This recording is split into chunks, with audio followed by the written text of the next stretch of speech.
ہم نے پچھلے ہفتے شمائل کے بارے میں بات کی تھی اور آج ہم اس سے آگے چلیں گے. کچھ اہم نقطے اس چیز کے بارے میں کہ سیرت جاننا کیوں ضروری ہے ہر مسلمان کے لیے. تو سیرت جاننے کی کیا ضرورت ہے، آج ہم اس پہ بات کریں گے انشاءاللہ.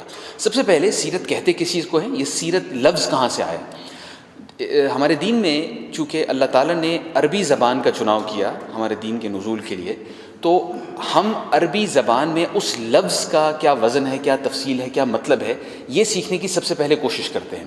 قرآن شریف کو بھی یوں ہی سمجھتے ہیں، اور قرآن شریف کے ساتھ جو باقی علوم وابستہ ہیں، مثال کے طور پہ سیرت، ہم اس کو سمجھنے کے لیے بھی ہمیشہ لفظ کے اصل پہ جاتے ہیں، اس لفظ کا مطلب کیا ہے. تو جیسے ہم سیرت کی بات کر رہے ہیں، ضروری یہ ہے کہ ہمیں پتہ چلے کہ سیرت کا مطلب کیا ہے. سیرت سے ملتا جلتا ایک لفظ ہماری زبان میں ہے، سوچیے ذرا. سورت صاد سے ہوتا ہے، سین یہ رے سے کیا بنتا ہے؟ سیر. اردو میں ہم جسے سیر کہتے ہیں وہ اصل میں عربی کی اسی اصل سے نکلا ہے. سارا یسیر سیرن، اس کا مطلب ہے کسی راہ پہ چلتے ہوئے جانا. اردو میں ہم سیر کہتے ہیں، اس کو بھی تقریباً یہی مطلب ہے. سیرت کا مطلب ہے کسی راہ پہ چلتے ہوئے جانا، اصل مطلب جو اس کا ہے. لیکن عربی زبان میں اس کو زمانے قدیم سے استعمال کیا جا رہا ہے کسی شخص کی سوانح عمری، یعنی اس کی زندگی کے حالات و واقعات بیان کرنے کے لیے. سیرت اسلام سے پہلے عرب اسے کسی بھی شخص کی زندگی کے حالات کے لیے استعمال کرتے تھے، لیکن نبی کریم صلی اللہ علیہ وسلم کی بعثت کے بعد مسلمان علماء نے اسے مختص کر دیا. اب یہ خاص سیرت جب ہم کہتے ہیں، خاص ہمارا مطلب ہے کس کی زندگی کے حالات؟ اللہ کے نبی صلی اللہ علیہ وسلم، آخری نبی صلی اللہ علیہ وسلم، ان کی زندگی کے حالات. تو سیرت کا خاص طور پہ یہ مطلب ہے.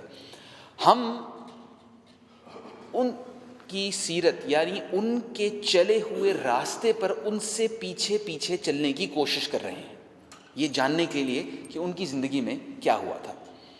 میں ایک ایک کر کے وہ فوائد گنوں گا آپ کے سامنے اور پھر ان کی تفصیل میں جائیں گے. سب سے پہلا فائدہ سیرت سیکھنے کا، اس کے بارے میں جاننے کا، اس کا علم حاصل کرنے کا سب سے پہلا فائدہ یہ ہے کہ یہ اللہ تعالیٰ کا حکم ہے. اللہ تعالیٰ نے قرآن شریف میں 50 سے بھی زیادہ مرتبہ ہمیں یہ حکم دیا ہے کہ نبی کے صلی اللہ علیہ وسلم کے بارے میں جانو، ان کا اتباع کرو. ایک مثال میں ایک آیت کی مثال آپ کے سامنے پیش کر رہا ہوں. اعوذ باللہ من الشیطان الرجیم. لقد كان لكم في رسول الله اسوة حسنة لمن كان يرجو الله واليوم الآخر وذكر الله كثيرا. بے شک تمہارے لیے اللہ کے رسول میں اسوۃ حسنہ ہے. اسوہ حسنہ، اسوہ کا مطلب مثال، مطلب اس کا تقریباً مفہوم اردو میں ہے مثال. حسنہ بہترین. بے شک تمہارے لیے اللہ کے رسول میں بہترین مثال ہے. آگے بتا دیا کس کے لیے بہترین مثال ہے؟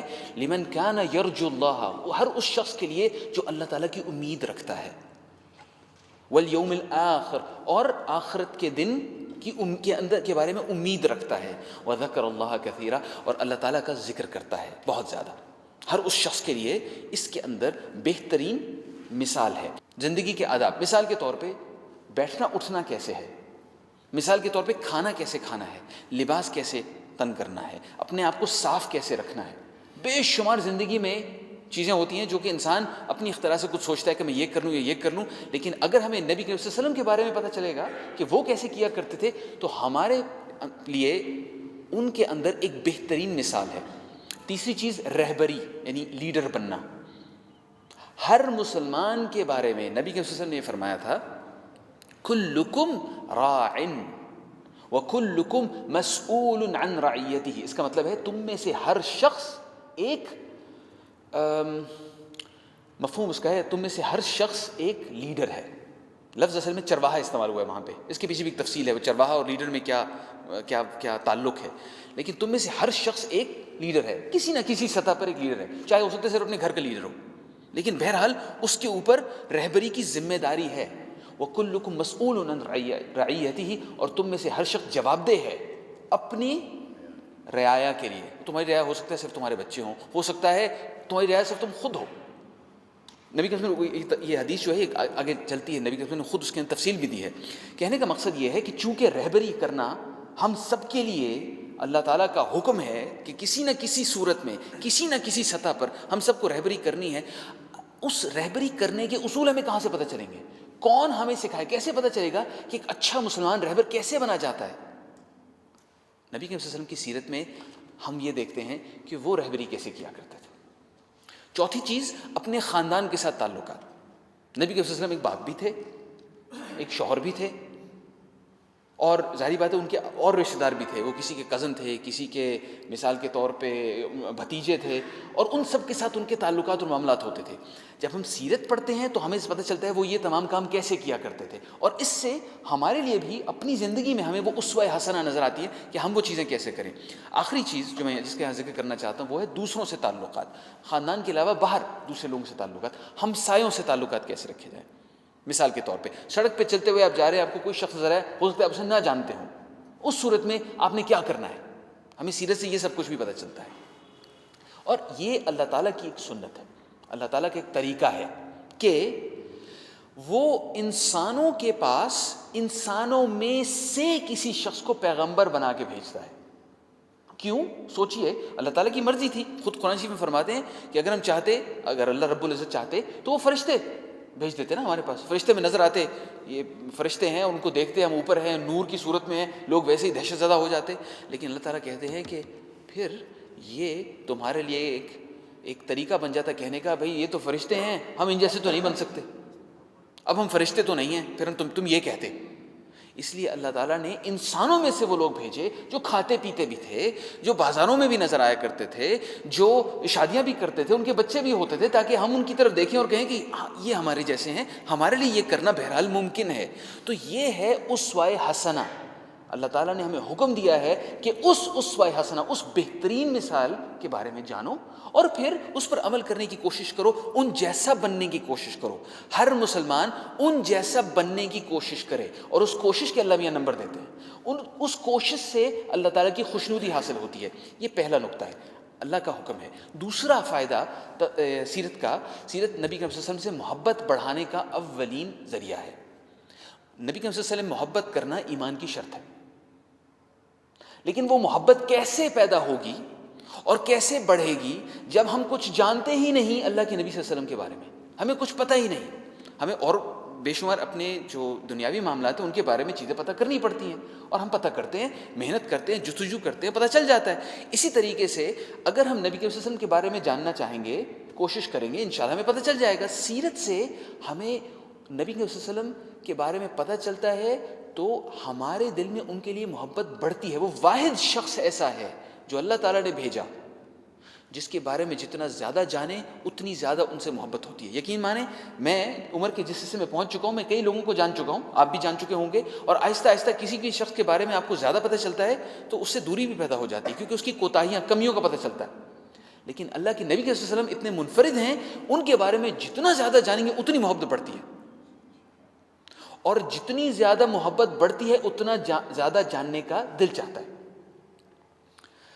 تیسرا فائدہ، قرآن شریف کو سمجھنے کے لیے سیرت کا علم ضروری ہے.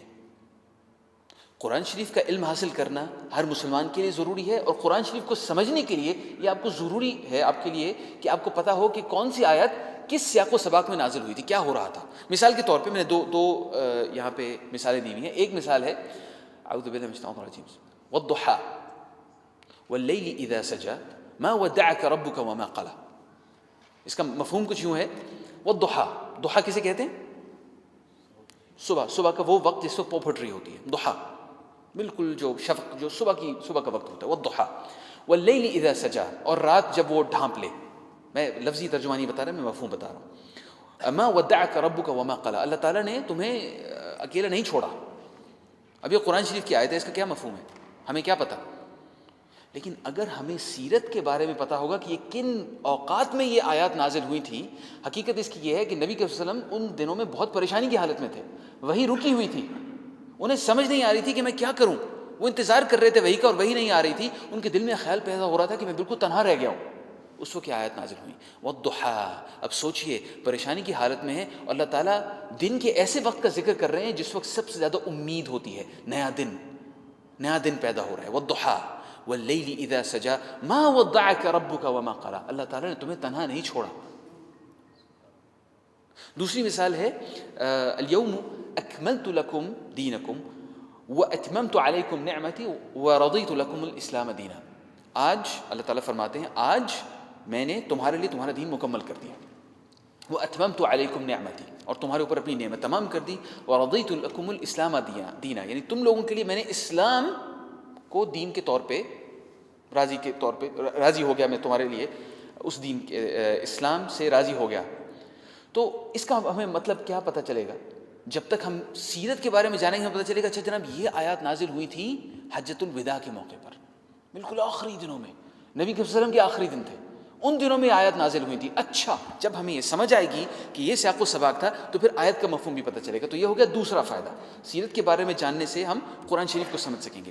تیسرا فائدہ، سیرت سے امید پیدا ہوتی ہے اور مثبت سوچ پیدا ہوتی ہے، اس لیے کہ حقیقت یہ ہے مسلمان اس وقت بہت بری حالت میں ہے۔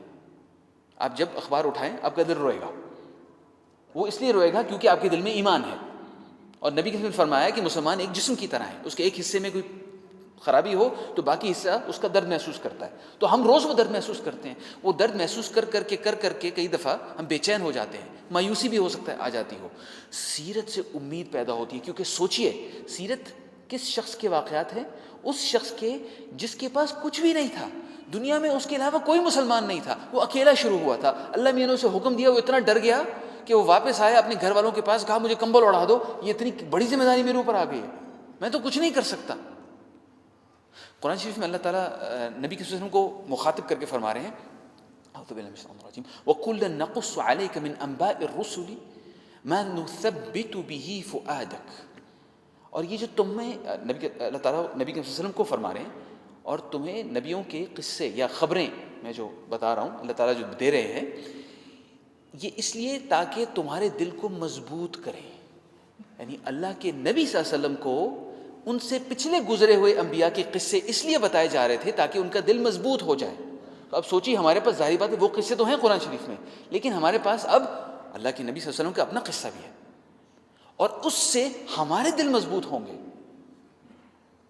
چوتھا فائدہ، نبی کے وسلم کی سیرت بذات خود ایک معجزہ ہے، اور اس معجزے کا اعجاز آپ کے اوپر کھلتا جائے گا جتنا زیادہ آپ اس کے بارے میں پڑھیں گے۔ کیوں؟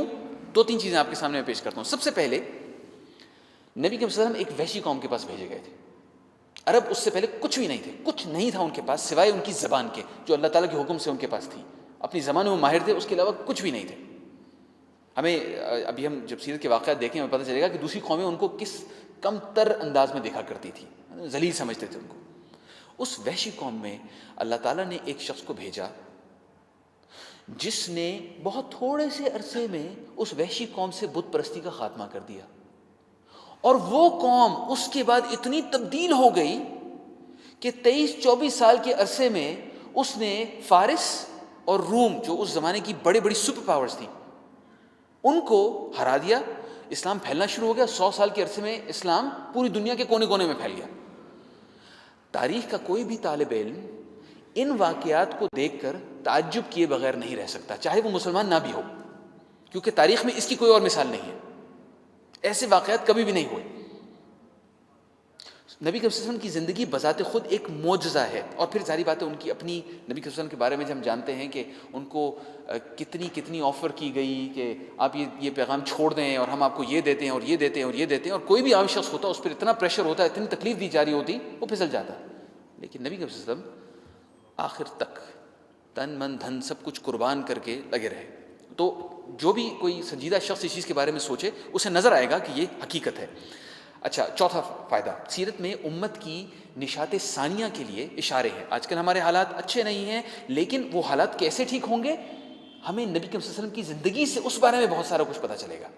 جیسے وہ پریشان حالات میں سے گزرے، انہوں نے مکہ کی گلیوں میں پسنے والے مظلوم مسلمانوں کو کس طریقے سے ڈھارس بندھائی اور اس قابل بنایا کہ وہ مکہ پر ہی نہیں بلکہ پورے علاقے پر قابض ہو گئے۔ ہمارے بہت سارے سوال جن کے اوپر آپ اور میں بات کرتے ہیں ان کے جواب نبی کے وسلم کی سیرت میں ہیں۔ سیرت میں دنیا کے بہترین لوگوں کے حالات و واقعات ہیں، دنیا کے بہترین لوگ، اس کی، اور یہ ظاہری بات ہے میں صرف ان کی تعظیم میں نہیں کہہ رہا، مسند احمد میں جو حدیث کی ایک کلیکشن ہے اس میں ایک یہ ہمارے پاس ایک روایت آتی ہے، ان اللہ نظر فی قلوب العباد، اللہ تعالیٰ نے نظر ڈالی، نظر دوڑائی اپنے عباد کے، اپنے بندوں کے دلوں پر. فوجد قلب محمد صلی اللہ علیہ وسلم خیر قلوب العباد، اور پایا نبی کے صلی اللہ علیہ وسلم کے دل کو سب سے پاک، سب سے اچھا، ازل سے ابد تک، حضرت آدم سے لے کر آخری انسان تک جتنے دل تھے لوگوں کے، ان کو دیکھا اور پرکھا اور پایا ان میں سب سے پیارا، سب سے پاک دل نبی کے صلی اللہ علیہ وسلم کا. فابتعثہ برسالتہ، اور انہیں پھر چن لیا اس پیغام کے لیے. ثم نظر فی قلوب العباد بعد قلب محمد، اس کے بعد نبی صلی اللہ علیہ وسلم کے دل کے بعد باقی جو لوگوں کے دل تھے ان کے اوپر نظر دوڑائی. فوجد قلوب اصحابہ خیر قلوب العباد، اور پھر ان لوگوں کو چنا جو کہ جن کے دل ان کے بعد سب سے اچھے تھے، ان کے صحابہ بننے کے لیے، نبی کے صلی اللہ علیہ وسلم کے اصحاب بننے کے لیے. یہ اللہ تعالیٰ کی مشیت تھی. تو سوچئے سیرت میں ہم بہترین دل والے لوگوں کے بارے میں جانیں گے. یہ اللہ تعالیٰ بتا رہے ہیں ہمیں، یہ بہترین لوگ ہیں، اور ان کے بارے میں جب ہم سیکھتے ہیں تو ہمارے اپنے دل کو بڑا سکون آتا ہے. دوسری روایت صحیح بخاری میں ہے، یہ کئی دفعہ جو خطبہ ہے اس میں بھی دہرائی جاتی ہے. نبی صلی اللہ علیہ وسلم نے فرمایا خیر الناس قرنی، یا ایک اور روایت میں خیر القرون قرنی ثم الذین یلونہم ثم الذین یلونہم، بہترین جو جنریشن ہے، یعنی بہترین جو لوگ ہیں وہ میری زمانے کے لوگ ہیں، میرے لوگ، اصحاب، صحابہ کرام. ثم الذین یلونہم، جو اس کے بعد وہ جو ان کے بعد آئے انہیں ہم کیا کہتے ہیں؟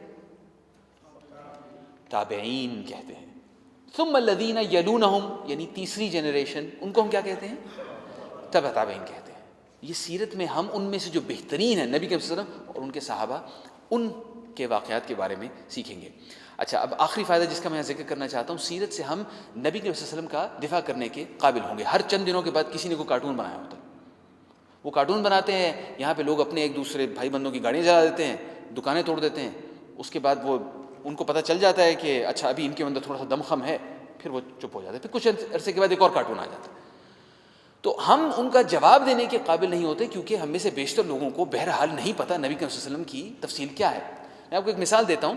میں ایک دفعہ لاہور میں ایک ٹیکسی میں سفر کر رہا تھا، تو جو صاحب ٹیکسی میں تھے، جو ڈرائیو کر رہے تھے، انہوں نے وہ داڑھی واڑی دیکھ کے وہ ویسے ہی ذرا دینی باتیں کرنی شروع کر دیتے ہیں. تو انہوں نے مجھے کہا کہ دیکھیے جی، پچھلے دنوں مجھے ایک آدمی ملا، اس نے مجھے کہا کہ نبی کریم صلی اللہ علیہ وسلم کی حضرت فاطمہ کے علاوہ اور بھی بیٹیاں تھیں. تو اب یہ کیسے ہو سکتا ہے؟ لوگ ایسے جھوٹ کیسے بول سکتے ہیں؟ تو میں تھوڑی دیر اس کی بات سنتا رہا، بہت مطلب جوشیلا لگ رہا تھا.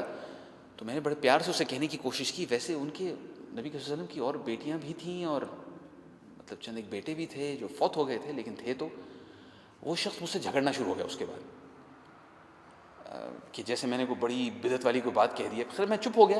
ضروری نہیں کہ ہر شخص کے ساتھ اس طرح منہ لگا جائے. کہنے کا مقصد صرف یہ ہے کہ اگر ہمارے ایک عام مسلمان کو، مجھ جیسے ایک عام مسلمان کو سیرت کا علم نہیں ہوگا، تو پھر میں نبی صلی اللہ علیہ وسلم کی عزت و وقار کا دفاع کیسے کر سکتا ہوں؟ حضرت علی بن حسین بن علی، جنہیں زین العابدین بھی کہا جاتا ہے، نبی صلی اللہ علیہ وسلم کے نواسے کے بیٹے، وہ فرماتے ہیں کہ ہم اپنے بچوں کو سیرت، وہ مغازی کا لفظ نے استعمال کیا، سیرت ایسے سکھایا کرتے تھے جیسے قرآن شریف سکھاتے تھے. یعنی ان کا ایک نصاب تھا اپنے بچوں کو اچھا مسلمان بنانے کے. نصاب کیا تھا؟ قرآن شریف اور سیرت.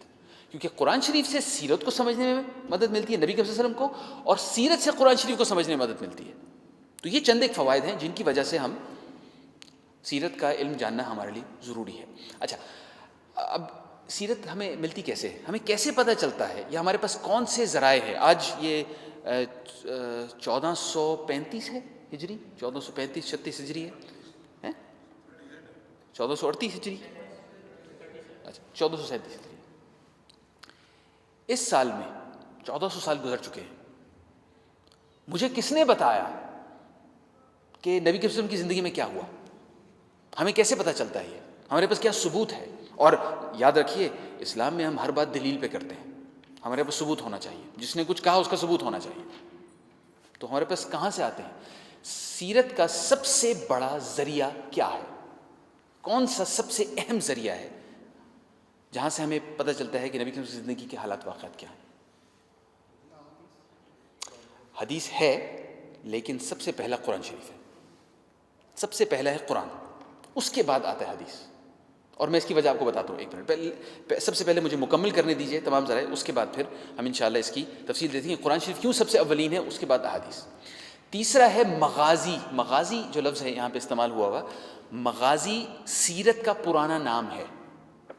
مغازی نکلا ہے غزوہ سے، کیونکہ جب وہ لوگ اپنے بچوں کو سیرت کا علم دیا کرتے تھے تو وہ غزوہ بدر کا، غزوہ احد کا، غزوہ خندق کا ذکر کیا کرتے تھے.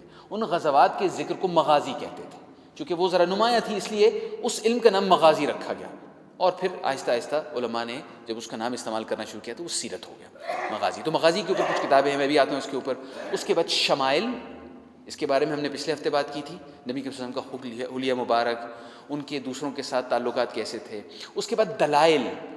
دلائل کا مطلب ہے معجزات، میں اس کی تفصیل بتاتا ہوں. اس کے بعد صحابہ کرام کی تاریخیں، اس کے بعد مکہ اور مدینہ کی تاریخیں.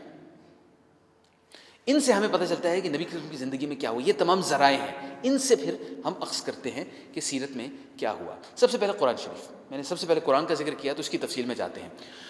قرآن شریف اللہ تعالیٰ کا کلام ہے، بلا شک صحیح ہے، اس کا انداز بیان انتہائی جامع ہے. اور قرآن شریف میں ہمیں نبی صلی اللہ علیہ وسلم کی زندگی کے بارے میں وہ چیزیں پتہ چلتی ہیں جو لوگوں کے دلوں میں تھیں. مثال کے طور پہ بدر کے موقع پر تم لوگ کیا محسوس کر رہے تھے، اس کے بارے میں آیات ہیں.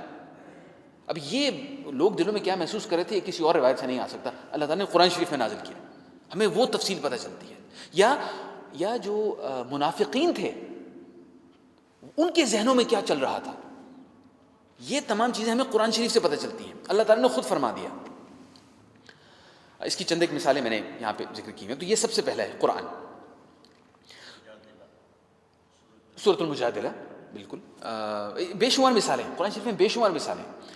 دوسرا جیسے ہمارے ساتھی نے بتایا حدیث. حدیث کیا ہوتی ہے؟ نبی کے صلی اللہ علیہ وسلم کی کہی ہوئی بات یا انہوں نے جو عمل کیا وہ، یا جو ان کے سامنے ہوئی اور وہ خاموش رہے، یہ حدیث ہے. یہ حدیث ہے. اور حدیث کا علم اللہ کرے آپ کے منتظمین یہاں پہ کبھی اس کو بھی ارینج کر سکے کوئی کلاس مصطلح الحدیث کے اوپر، اس سے بڑا ہمیں بڑا فائدہ ہوتا ہے. تو کسی موقع پر اچھا ہوگا کہ آپ لوگ اس پہ بھی کوئی کورس لیں.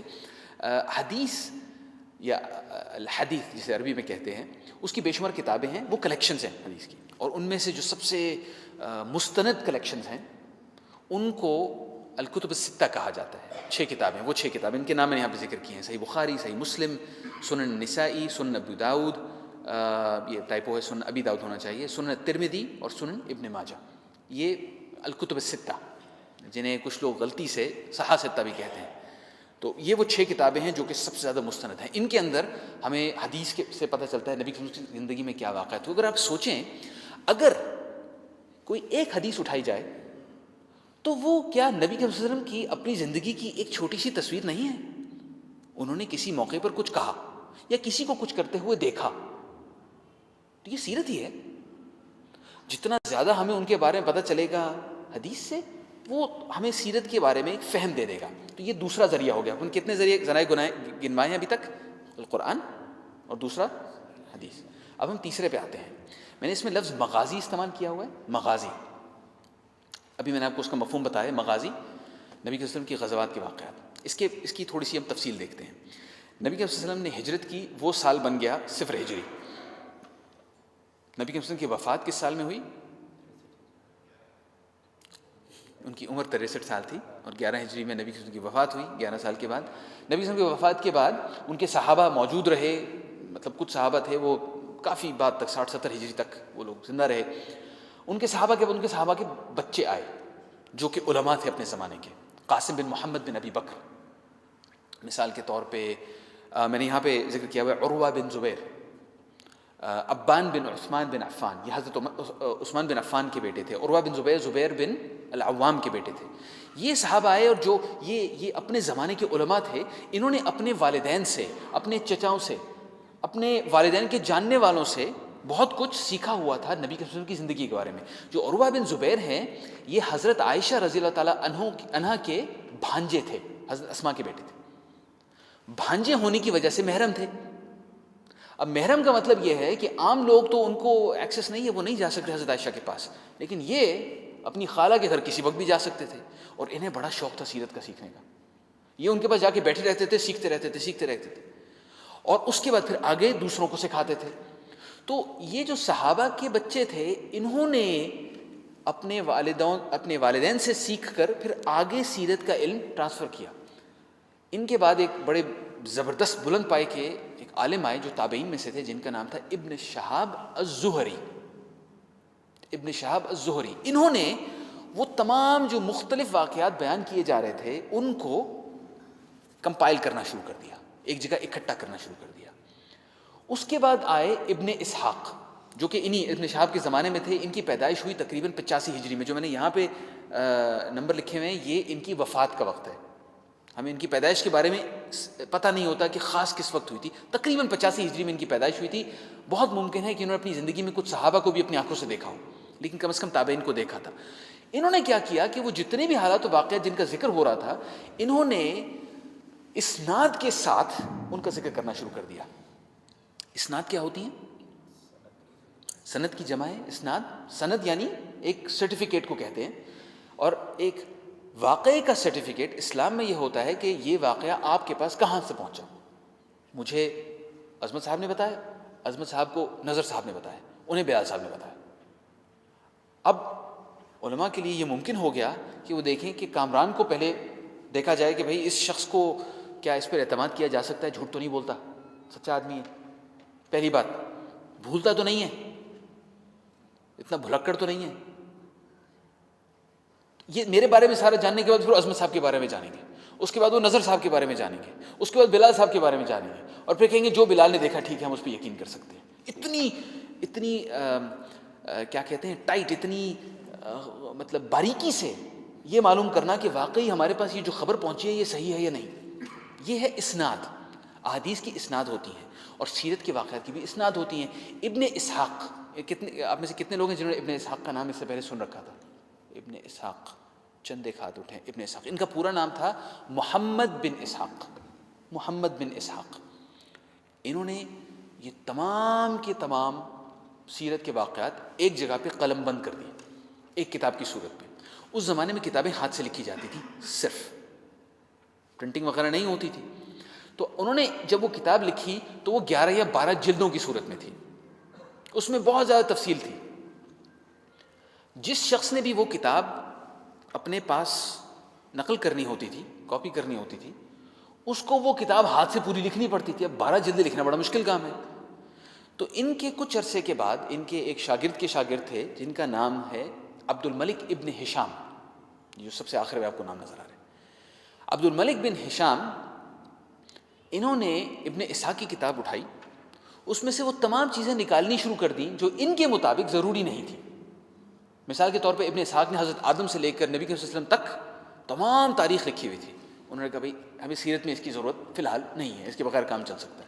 دوسرا، انہوں نے بہت ساری نظمیں جو عرب کہا کرتے تھے، شعر کہا کرتے تھے، وہ لکھے ہوئے تھے لمبے لمبے، تو ابن ہشام نے وہ بھی نکال دیا.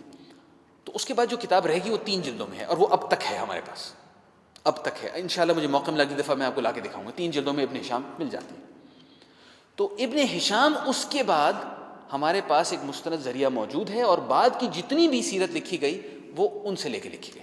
جتنی بھی کتابیں آپ کو ملتی ہیں، مثال کے طور پہ الرحیق المختوم میں آپ پڑھیں گے، اگر آپ فٹ نوٹس میں دیکھیں آپ کو نظر آ جائے گا اس نے ابن ہشام سے، مصنف نے ابن ہشام سے حوالہ دیا ہوگا. اب یہاں پہ ایک اور صاحب کا میں نے ذکر کیا ہوا ہے، میں نے ان کی تصویر بھی دکھائی ہوئی ہے، ڈاکٹر محمد حمید اللہ صاحب. ممکن ہے آپ میں سے کچھ لوگوں نے ان کے بارے میں سن رکھا ہو. ان کا تعلق حیدرآباد دکن سے تھا. یہ ہمارے دین کے بھی اور خاص طور پہ سیرت کے بہت بڑے عالم تھے. فوت ہو چکے ہیں، سن 2002 میں ان کی وفات ہوئی تھی. ان کا میں نے ذکر یہاں پہ اس لیے کیا ہے کیونکہ ابن اسحاق تو بہت پہلے آئے تھے نا، اور ابن اسحاق کی اپنی کتاب اب ناپید ہو چکی ہے، ہمیں نہیں ملتی. اسی طریقے سے حضرت عروہ بن زبیر، ابان بن عثمان بن عفان، ان سب کے لکھے ہوئے صحیفے اب نہیں ملتے. 1400 سال گزر چکے ہیں اس چیز کو. تو کئی غیر مسلمانوں پر یہ الزام لگایا کرتے تھے کہ جو کچھ تم ابن ہشام میں کہتے ہو اس کا اس وقت کے حالات سے کوئی تعلق نہیں. کچھ ایسے بھی کہتے ابن اسحاق تھا ہی نہیں کوئی. تو یہ جو صاحب تھے ڈاکٹر محمد حمید اللہ، یہ پیرس میں رہا کرتے تھے.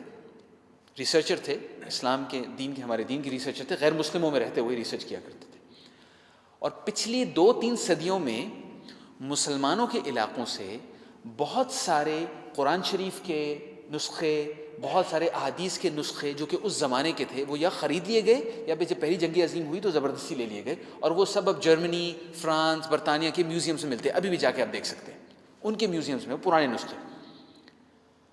تو ان نسخوں میں ریسرچ کرتے کرتے انہیں ابن اسحاق کا کوئی 1/4 حصہ مل گیا،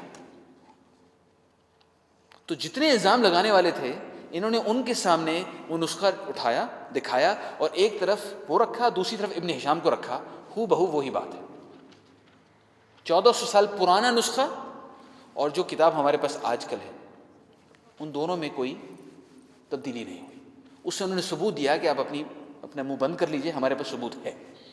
تو میں نے اس لیے ان کا ذکر کیا۔ اس کے علاوہ انہوں نے اور بھی ماشاءاللہ مصطلح حدیث کے اندر یا حدیث کے نسخے تلاش کرنے میں بھی انہوں نے بڑا اہم کام کیا، وہ کسی اور موقع پہ انشاءاللہ اس کا ذکر کریں گے۔ اچھا، یہ ہو گیا تیسرا ذریعہ جس کا میں نے ذکر کیا یہاں پہ، یہ تھا مغازی۔ اب ہم چوتھے پہ آتے ہیں، یہ ہیں شمائل کی کتابیں۔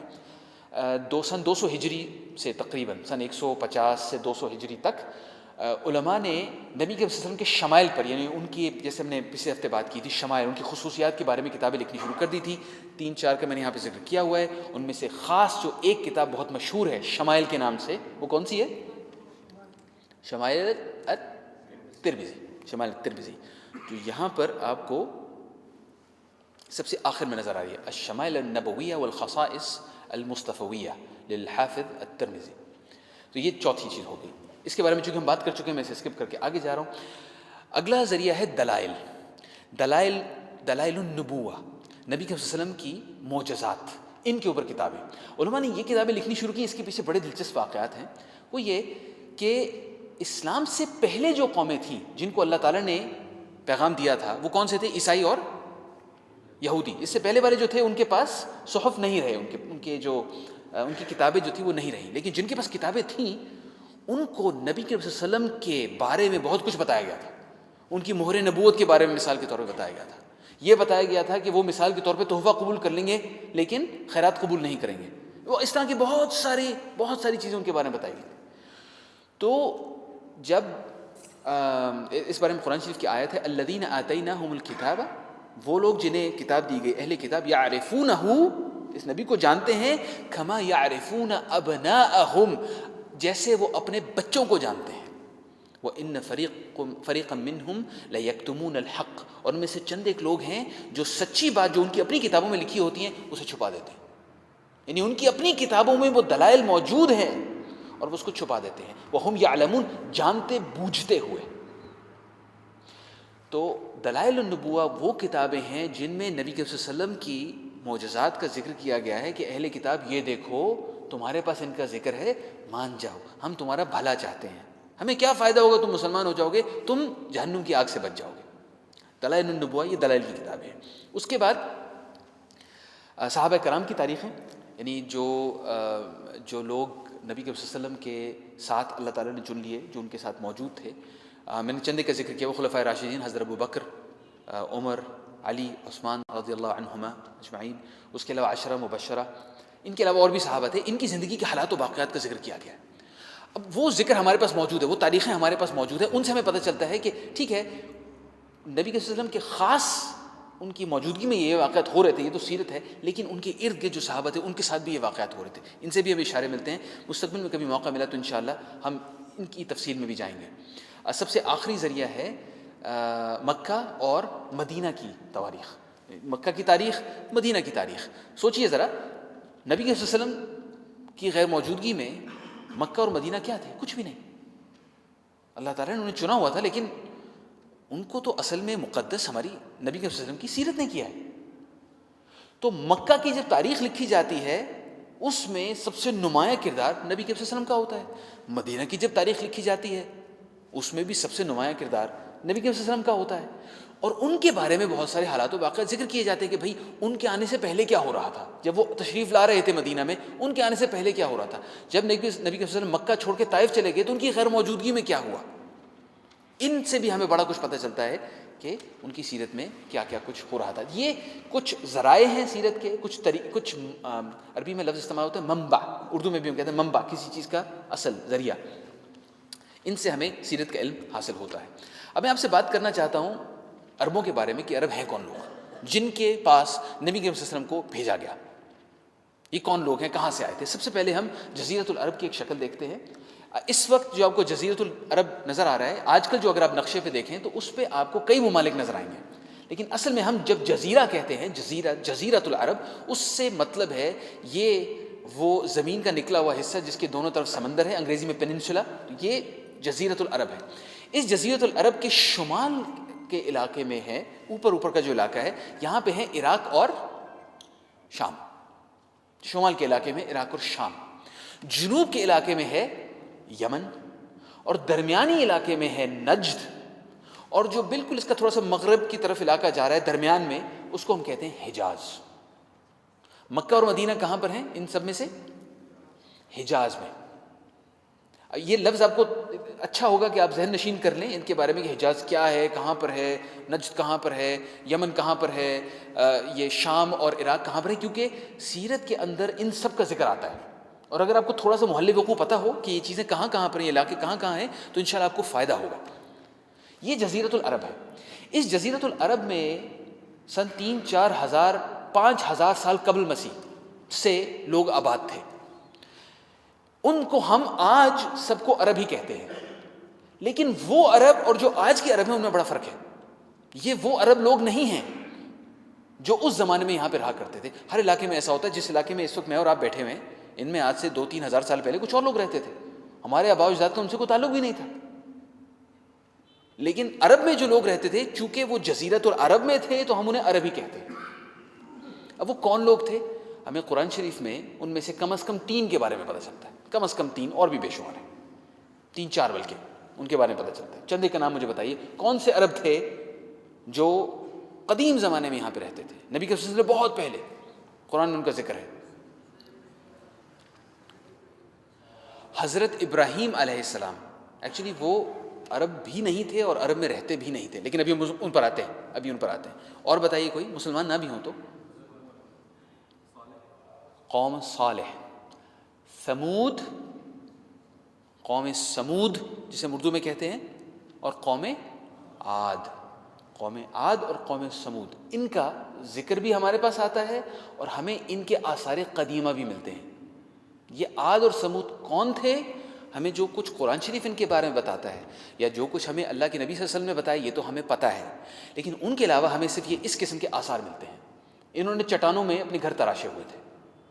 یہ عرب کے مختلف علاقوں میں ہمیں ان قوموں کے آثار ملتے ہیں اور ان کا ذکر آتا ہے, اور ہمیں کچھ پتہ چلتا ہے کہ جو اس زمانے میں قافلے چلا کرتے تھے وہ کہاں کہاں سے گزرتے تھے, اور کون سی ایسی جگہیں ہیں جہاں پہ مختلف قافلے آ کے ملا کرتے تھے. ایک میں نے سیٹلائٹ امیج بھی دیکھا تھا جس میں جزیرۃ العرب کا اوپر سے انہوں نے تصویر لی ہوئی, یہ اندازہ لگانے کے لیے کہ کہاں پہ وہ قافلے آ کے ملا کرتے تھے. اس کے بھی انہیں آج کل آثار مل جاتے ہیں. تو قوم عاد, قوم سمود, یہ قومیں تھیں گزشتہ زمانے کی جنہیں ہم عرب میں شامل کرتے ہیں. یہ سب جزیرۃ العرب میں کہیں نہ کہیں رہتے تھے, لیکن یہ مٹ گئے, ختم ہو گئے.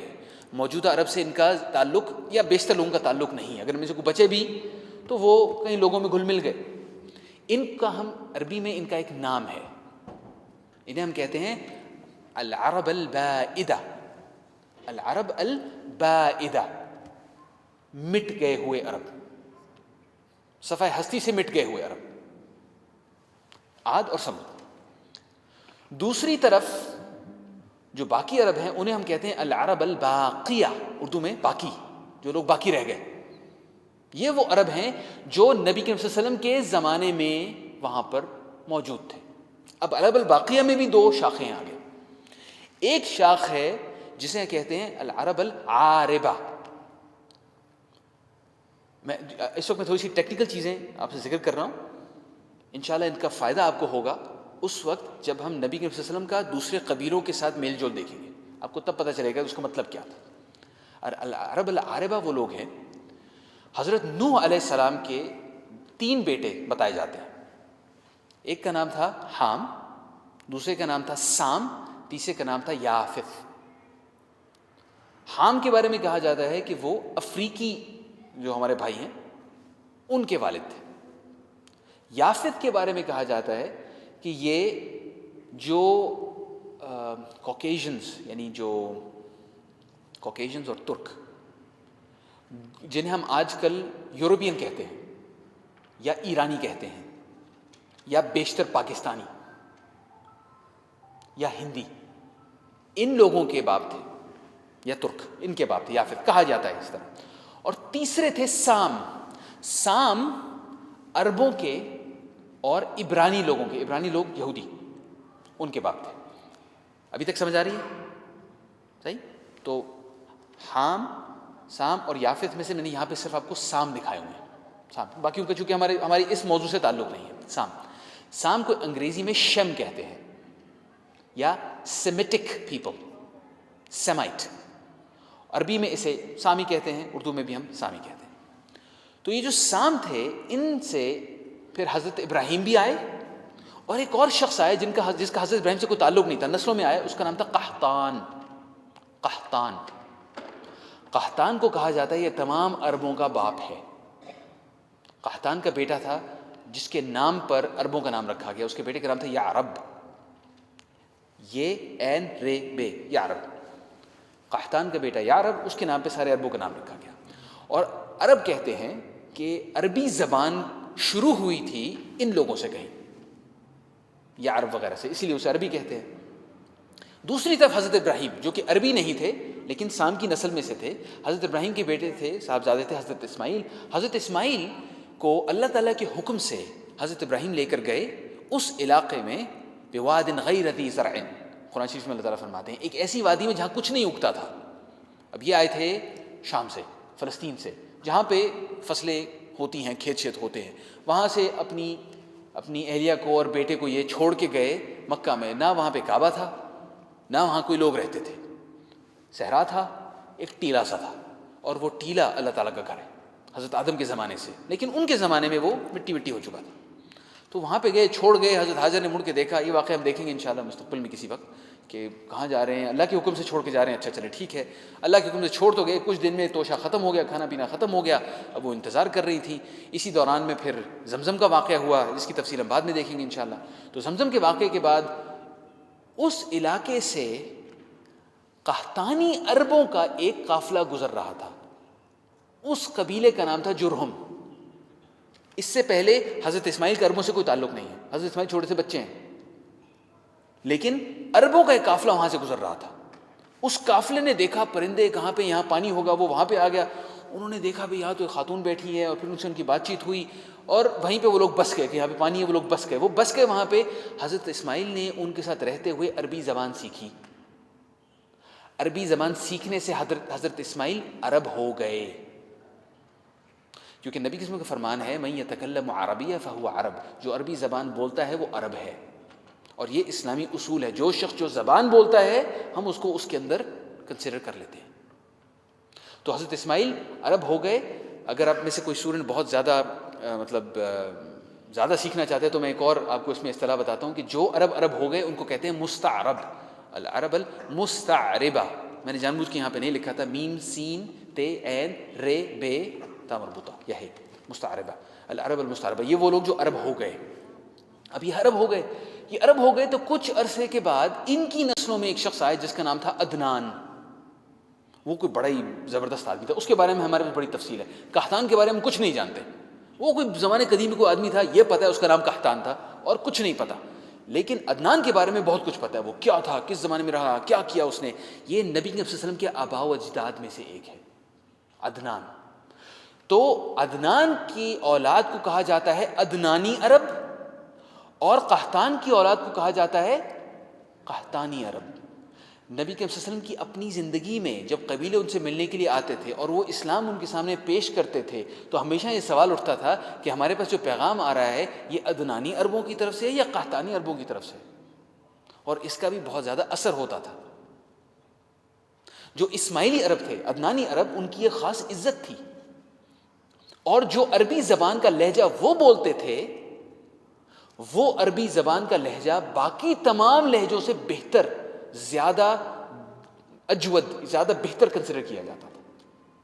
تو اصل میں عربی زبان قحطانی لوگوں کی زبان تھی، لیکن آخر میں نبی کے وسلم کے زمانہ آنے تک عربی زبان کے جو ماسٹر تھے وہ کون ہو گئے؟ عدنانی عرب. یعنی نبی کے وسلم جب عربی بولا کرتے تھے تو وہ بہترین عربی بولتے تھے.